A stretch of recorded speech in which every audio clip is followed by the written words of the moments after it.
Welcome back to Mock the Mock, where we take a look at someone else's mock draft, and I'm not gonna give you my views, thoughts, and opinions. Got a great one for you today. We're gonna be traveling over to PFF and taking a look at Gordon McGinnis's mock draft. I'm not too familiar with Gordon McGinnis's work, but to be fair, I probably have come across it on PFF and just not known it. But let's go ahead and take a look at his mock draft. As at number 1, he has got Caleb Williams going to the Chicago Bears, probably one of the least undisputed picks, at least at this juncture. Let's see what happens at 2. I'm not sure if there's trades in this. Again, kind of my first reaction on it, but Bears go with Caleb. Maybe we see a Justin Fields trade later on. Probably not, since it's not going to really involve another first-round pick. But at number 2, the Commanders take Drake May. So again, not too wild of a pick. Let's go ahead and read what he's got to say here. May has been one of the best quarterbacks in college football over the past 2 years, producing 80 big-time throws, just 26 turnover-worthy plays since the start of the 2022 season. He goes on to say the Commanders did the right thing by seeing what they had in Sam Howell, but Drake May gives them a better chance of finding that franchise signal caller.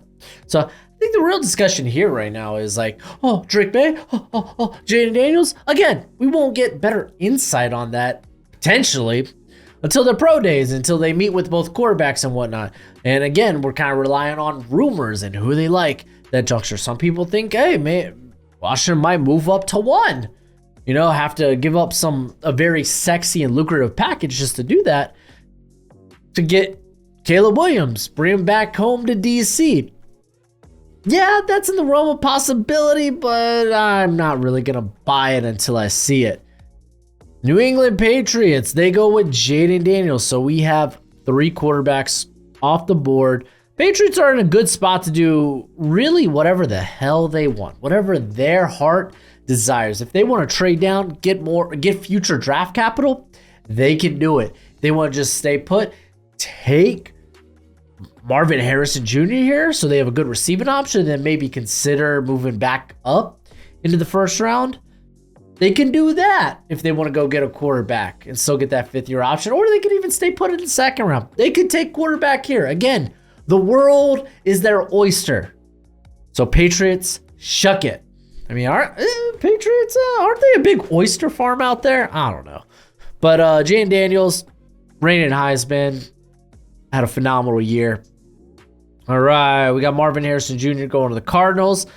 And for the most part, I think the draft now starts here with the Chargers. But, hey, you're going to be sticking with Kyler Murray, so you want to surround him with some weapons.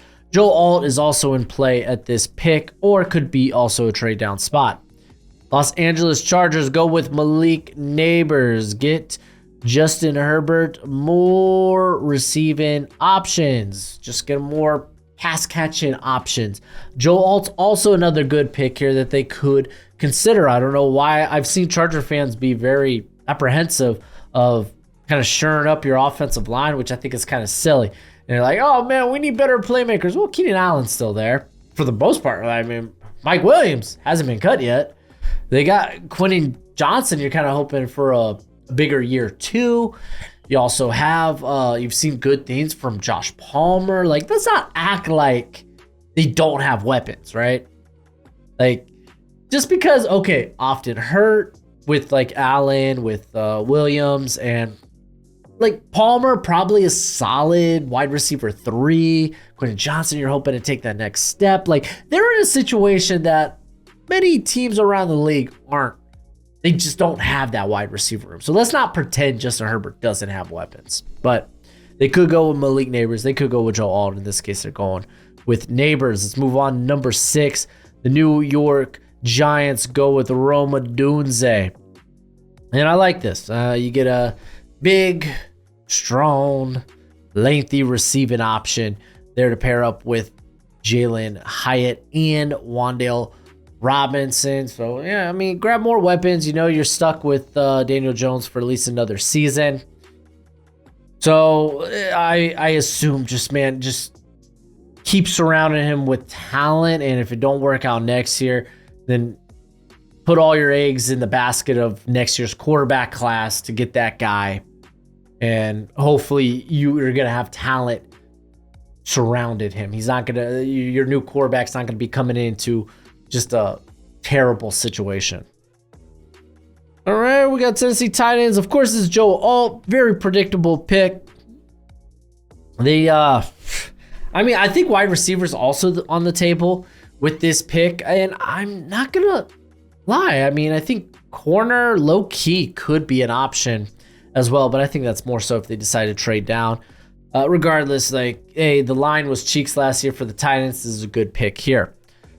We're at pick 8, and it's Jared Verse, first defender off the board. Verse had a very impressive combine, and I like the pick, man. I like the pick. I think maybe Dallas Turner is probably a better fit for Raheem Morris's scheme, but for me, it's like flip a coin. Dallas Turner, Jared Verse, they're both lipping phenomenal. But before we get into pick 9, if you want to know more about the prospects in this draft class, I got good news for you. I have a draft guide.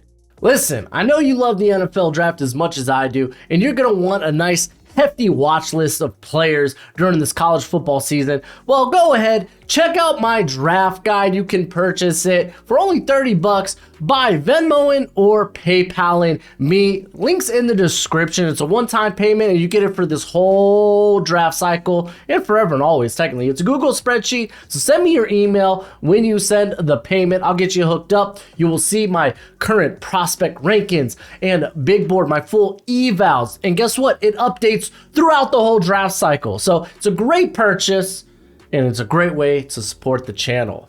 Pick 9, Chicago Bears go with Brock Bowers. I don't love this pick. You know, some people will be like, well, man, Shane Waldron, he likes using 2 tight ends and whatnot. And how productive has his tight ends been? Have they been so productive that you should take one at 9? I don't know about that. You already got Cole Kmet there. I don't love this pick. I think you may really just go ahead, grab a defensive prospect, try to trade down. I'd be even willing to take Brian Thomas here. I'm not going to lie. Like, I think you should be trying to get some more receiving help. You could go the tackle route. There's other options here. I don't think Brock Bowers, while yes, I would say he is a top 10 pick, gets a little devalued by the tight end position. At least devalued in terms of, are you willing to take that guy in the top 10? Like, yeah, he's a really good player, provides a lot of value, but are you willing to take that guy in the top 10? Like, if I'm taking someone in the top 10, they got to be like a vital part of my offense, right? They got to be one of the key cogs, and I don't know if that would be true in this situation with the Bears, where you have DJ Moore, you have Cole Kmet. They're going to add other receiving talent. Like, I don't know if that will necessarily be the case. New York Jets, this is a tackle, right? It's Olu Fashanu. Will he fall? It's going to be the question. Very small hands. I think he had historically small hands, which, oh man, maybe that's why he's not like a top tier run blocker, but you are getting one of the best pass protectors in this class. Even if he falls, I don't see him falling too far. I don't think he gets out of the top 20, maybe not even the top 15, but he goes here at number 10. You got to protect Aaron Rodgers. At number 11, we got Terrion Arnold going to the Minnesota Vikings. Excuse me. He doesn't mention it here. I assume in this scenario, maybe Kirk Cousins is coming back.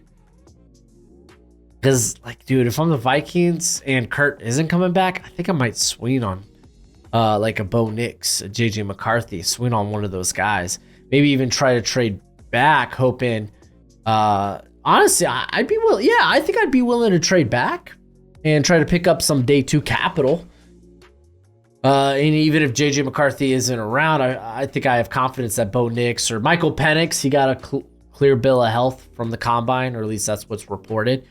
You want to take those guys probably in the late first round, get that 5th-year option on the quarterback position. But Terrion Arnold, I think will go relatively high. I think he's probably top 15. A lot of people just was gushing about his character, loved him in interviews. You love the size, I'm not worried about 4.5. Let's not pretend 4.5 is slow. It's not.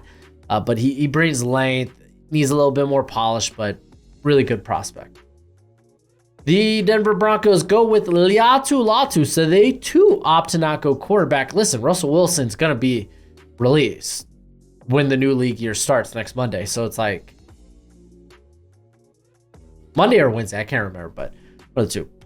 So I feel like they have to do something at quarterback. They really do. But they grabbed Liatu Latu. I think edge is also up there for him. So that is definitely something to be on the look for. Go ahead, move to number 13 as the Raiders go with Cooper DeJean. I'm actually a big fan of Cooper DeJean. Glad to see him go this high. It typically falls outside of the top 20 in a lot of mocks. And I think that's just maybe a little bit of recency bias with some other prospects. And just him, he's coming off like, I think it was a broken leg in November. He's been rehabbing from that, unable to perform at his combine, but we'll see him at either his pro day or he's going to set up a day where he can work out for teams. And I think he's going to test exceptionally well. I think he's going to get back into that, like maybe top 15 conversation, or at least talked about as among the top corners in this class. We have the Dallas Turner, okay, going to the Saints. That's fair. I think edge and tackle are probably the two big needs for the Saints. I tend to weigh with tackle because right now the tackle class just looks so good. I mean, right now you're staring down Telenisa Fuaga, J.C. Latham, Amarius Mims, Troy Fautanu. You could take any of those options because you don't know what the future holds for Ryan Ramczyk, at least for right now. Maybe they do have an idea inside the organization right now, but at least that's not news to the public. So you got to figure out that tackle situation. Trevor Penning didn't look great last year, ended up getting benched. So it's got to be figured out, but I also get the idea of getting younger there at the edge position. Pick 15, Indianapolis Colts. They go with Nate Wiggins. Speed kills, I guess. Well, corner is a spot that I think the Colts could and probably should address somewhere in the first 2 days of the NFL draft. Just grab more talent there across from Juju Brents. I suspect they're at least going to make a big effort to bring back Kenny Moore, but then you still got that other corner position open where you have Jalen Jones, but you want to bring in more competition, more talent, more depth. Wiggins, I didn't like him at 173. I really didn't like that. I mean, I am hoping that his playing weight's close to like 180, 185. I imagine it is. I imagine he just want to come in and run fast, but still, makes my tummy queasy thinking about it. And then pick 16, we got Jackson Powers Johnson going to the Seahawks. I really like this. Evan Brown is indeed a free agent. And they really don't know what they got in Lusagun Oluwata Timmy. But I mean, regardless, their guard spots are kind of wide open. So if Oluwata Timmy ends up, yeah, he looks like we could roll with him at center. Jackson Powers Johnson, I think, is capable of playing guard. So I like this. I kind of like Seattle trading back a little bit more, grabbing more draft capital. I think that might be a little bit more clutch. I don't know. We'll see what they do at the end of the day. But real quick, got to give a shout out to Underdog Fantasy. Thank you for being the sponsor of today's video. When you sign up using promo code Broshmo at Underdog Fantasy, they match that first deposit up to $100 reduced. So if you use promo code Broshmo when you sign up and your first deposit's $50, they're going to give you $100 to play with. If it's $100, they're going to give you $200 to play with. It's the best place for weekly best ball or pick'ems. You could go higher or lower on player prop bets. It's not just football because obviously the football season is over, but they got baseball, they got soccer, they got basketball, they got even esports. So remember, when you sign up, use promo code Broshmo, but please bet responsibly, bet within your means. Pick 17, Jacksonville Jaguars. They go Byron Murphy. Ooh, I feel like they need a little more girth on the interior with Fadakasi getting released, but I'm not against it. It's definitely interesting. I mean, they could definitely use more horses on the interior regardless. I like the idea of Brian Thomas here, though, or Quinion Mitchell. Those are two very solid picks here at 17 that I think just give you a little bit more value than the defensive interior. But I am a big fan of Byron Murphy. Let's go to pick 18 as it's Talaniso Fuaga. Who would have thought? Tackle makes sense. There's a lot of tackle depth in this first round. So if you're the Bengals, you should be feeling good at 18 about taking whatever tackle you want. Fuaga, you could, whether teams view him as a guard or a tackle, don't really matter. I think he'll be A-okay there at right tackle, which is, of course, what they need with Jonah Williams being a free agent. At pick 19, we got the Rams going Bo Nix. Wow, there's a lot of good players falling in this draft, and Bo Nix coming out ahead of JJ McCarthy kind of warms my heart a little bit because I'm a big Bo Nix guy right now. But let's read this. I ultimately think Nix, or whoever the fourth quarterback in this class winds up being, comes off the board earlier than this, but the fit here makes so much sense. Nix earned the second highest PFF grade among quarterbacks in this class, drafting him and the highs he brings, and letting him learn behind Matthew Stafford for a year would give him the best chance to succeed at the NFL level. I mean, if you're the Rams, you probably could afford to take a real big swing at this pick if you're looking for a quarterback of the future. Or you could go with Quinion Mitchell because they lack it at corner. They're either small and fast or big and slow for the Rams, so you probably want to get in on that. Liatu Latu, I believe, yeah, he already went off the board much earlier. Right? I think he went to Denver. Yeah, so you already got like some of the top edge players off the board, but I mean, corners falling. You could even take a stab at tackle if you really want to. Like, honestly, Troy Fautanu might not be a bad option here for the Rams. We got Quinion Mitchell finally comes off the board here at pick 20 for the Pittsburgh Steelers. You find that running mate in Joey Porter Jr. I think that's okay. I think the Steelers are in a good place where they could maybe take a corner who was falling, or they could take a stab at tackle, maybe even Jackson Powers Johnson if he's available here. Like, I just think the Steelers are in a good place at pick 20, and it's just the right amount of depth in this class, in this first round, where the Steelers will probably have a plethora of options to choose from. Here we go, Miami Dolphins. Fins up, baby. They go with Troy Franklin. I don't love this. Troy Franklin ends up running a 4.4 140 at the combine, but golly, he looked terrible in the gauntlet drills, man. Looked like he was just bobbing and weaving, just looking like a snake, man. And that's not what you want to do in that gauntlet drill. You want to stay on the line. But, I mean, there's no denying. Like, Franklin did have a bit of a down year if you looked at his ball skills. Like, the drops were up. The contested catches weren't nearly as good. But just, like, he's a year removed from being very good in those areas. So, ball skills, I think he has them. It's just, it was a bit wonky last season. He did come in a little bit lighter, so I don't love that. I think I'd rather take a stab at, like, Adonai Mitchell if the Dolphins really wanted to go wide receiver here. But Dolphins, draft offensive line, man. You got Mims there. You got Latham there. Dude, just draft offensive line. Philadelphia Eagles go with Kool-Aid McKinstry. Let's go. I love seeing a little Kool-Aid hype. The Eagles secondary was bad last year, like bottom 3 of the league bad. They already cut or released Avonte Maddox. I think Roby was already a free agent. Darius Slay, James Bradbury, they had ups and downs last year. They were a little beat up. They're older, so you don't really know what you got behind those guys. Like Keely Ringo flashed a little bit. Probably like a little bit of what you saw from Eli Ricks, but probably not enough to where it's like, yeah, we're not going to take a shot at the position. I say take a shot. I'm hoping Kool-Aid McKinstry performs well as pro day. Keep in mind, he will be performing with the Jones fracture in his foot, and he won't be getting surgery for that until after his pro day because it'll keep him out for like a couple of months. Houston Texans go with Johnny Newton.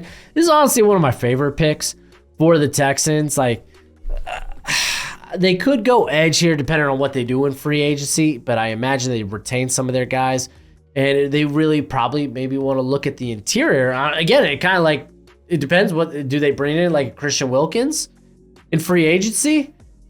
That sucks, speaking for a Dolphins fan, but kind of is what it is. Just how the game goes sometimes. But if they do you then maybe consider not going interior early? I mean, D'Amico Ryan's a guy that likes to have a lot of depth there on the interior. So, I mean, they could probably even still go Jazon Newton. Maybe if Latu, he ends up falling here, you could probably even go with that. Brian Thomas is available here. That's kind of huge value if they really want it. So, I don't know, man. I think there's sexier options to be had. Troy Fautanu is going to the Cowboys. This is a great pickup. Whether you see Tyler Smith at left tackle or whether you see Troy Fautanu at left tackle.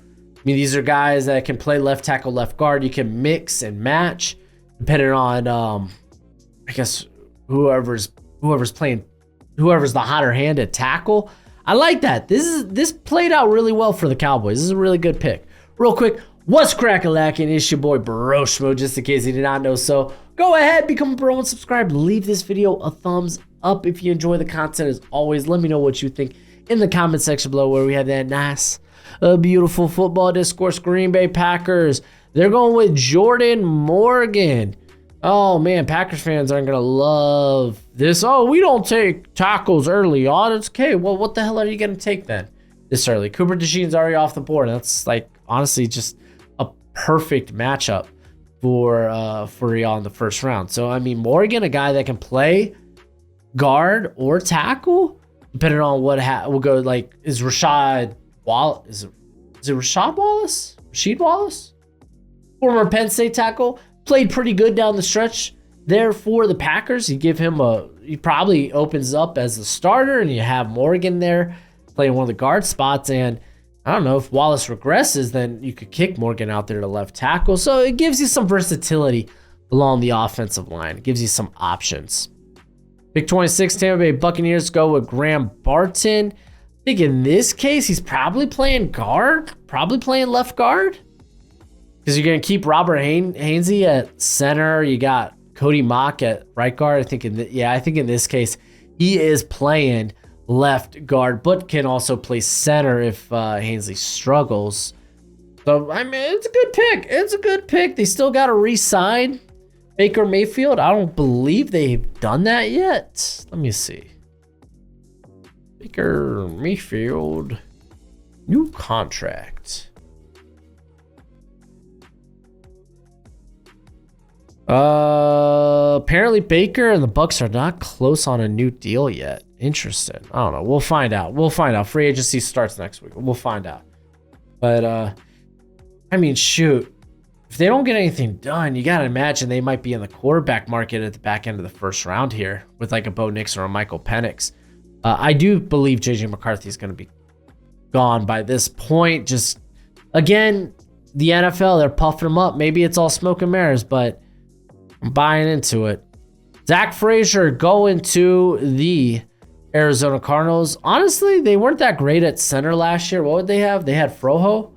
So they could probably upgrade the center position. You'd like to think you'd probably go with a sexier option here. Maybe an Amarius Mims, JC Latham. You kick Paris Johnson back over to left tackle. I mean, you could go with a variety of defensive prospects here as well. I think there's just sexier options. But Frazier, I think, I think he probably solidifies the center spot. He's a good center, but feels a little early. The Buffalo Bills go with JC Latham. They don't really need a tackle. Spencer Brown kind of played well last year. Deion Dawkins is actually pretty darn good, pretty darn reliable.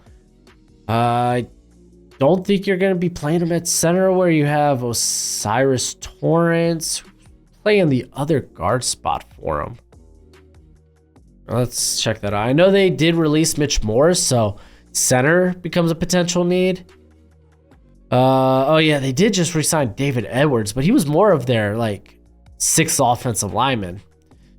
They got Connor McGovern at center potentially. Okay, I guess there's options. I do like receiver here. I think Adonai Mitchell probably ends up being a good selection here if they go with it. But Latham's really good value on the board. I mean, I guess you're playing him at guard early. I feel like that's what you're doing. All right, we got Ennis Rakestraw Jr. going to the Detroit Lions. It's no secret this team needs corners.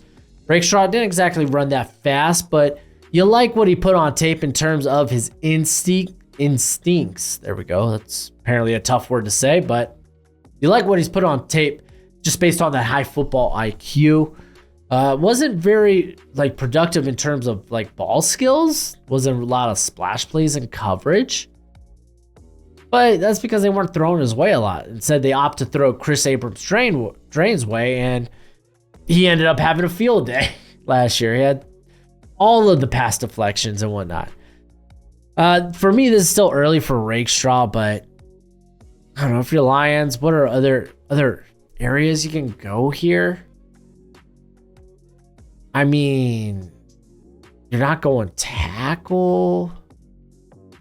I don't know. Maybe the better option is just to trade down. We do have a trade here. Wow. So one trade, and it happens at pick 30 here, and it's JJ McCarthy. So the Falcons will trade up for a first and a third round pick, and they will give the Ravens their second round pick, their third round pick, their fourth round pick, and their fifth round pick. So the Ravens, they turn pick 93 into pick 79, and ultimately move back up. They get a second, fourth, and fifth. I feel like I'd still be greedy with that. I think I'd want like a fourth rather than a fifth. I mean, the value is not bad, though. It's not. So they move up. They get J.J. McCarthy, get that fifth-year option on him. So very fascinating. Very fascinating. Ended up having one trade in this. It happens at pick 30. Kind of wild. Marius Mims ends up going here to the San Francisco 49ers. I think that's a really good pickup. If he falls here, then don't look a gift horse in the mouth. You plug him immediately there at right tackle. There might be some struggles as he begins to develop, but like the physical tools are out the wazoo, man. The ceiling's so high with a guy like him. And we're going to wrap this up with Ladd McConkey. Oh, we do have picks for non-first round teams, but let's talk about Ladd McConkey real quick. I mean, they get a separator. They get a really darn good route runner who can take the top off of a defense. I mean, Chiefs, everyone and their mom is projecting wide receiver with this pick. It's just kind of like pick your cup of tea, right? Let's take a look at these teams without first round picks. Xavier Worthy ends up going to the Carolina Panthers, so they get their separator. They get a guy with legit crazy speed. Honestly, not a bad pick for the Panthers. Ravens go Mike Sainris still. I don't really love that pick just because it's like, I don't love it because I feel like they already have their slot position like put together. I feel like you're looking for an outside corner, right? Because I mean, Ardarius Washington didn't play bad in the slot. And of course, Kyle Hamilton kind of had to move into that slot role because of injuries, which kind of opened up the playing time for Geno Stone to have just a banger year. But I mean, you could bring in competition. Like, Saber still is really good, but I don't know. I think I might be looking elsewhere. Xavier Leggett, man, going to the Browns. They get big, they get fast. I like this. If you're trying to get off Amari Cooper's contract in a year or so, then it's not a bad option. But hey, if you want more mock draft content, I put out my own mock draft earlier this week, and I also got free agent content on the channel. So go ahead, check those out. Those are down below for you. But until next time, you be easy, my friends. Later.